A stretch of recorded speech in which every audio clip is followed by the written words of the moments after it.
ako'y ligaw mag-isa, pusong mabigat, walang mapunta. Isang araw sa kafeng tahimik, may umupong lalaki sa aking tabi. Sabi niya, ano bang kailangan mo para makita mong si Jesus ang totoo?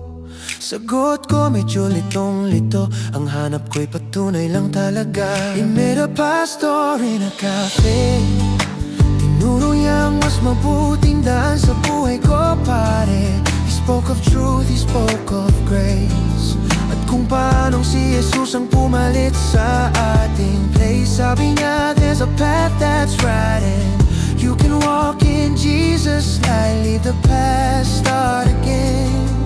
God still calls broken men.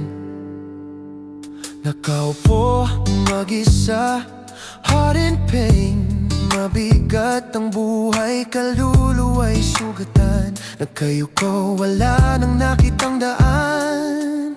Ngumiti siya't sinabi, pwede ba kitang ipagdasal? Lahat ng aking hiya at sakit, ipinasa ko sa pangalan ni Jesus. Sa Jesus the Redeemer, doon ako mananatili. Mula kalsada hanggang upuan ng simbahan, natagpuan ko ang tawag at tahanan. Sa Jesus the Redeemer, doon ako mananatili.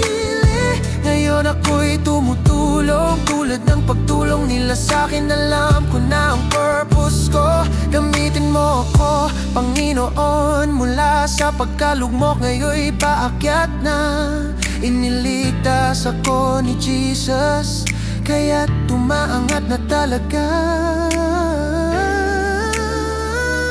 Mula kalsada hanggang simbahan, doon ko nakita ang daan. Buong puso kong umaawit ngayon. Diyos ang bumuo ng aking pagkataon, masamang bisyo wala na.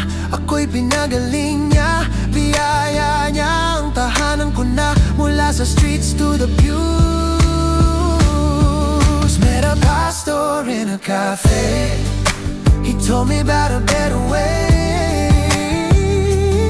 He spoke of truth, he spoke of grace, and how Jesus takes our place. Sabi niya, there's a path that's right and you can walk in Jesus' light. Leave the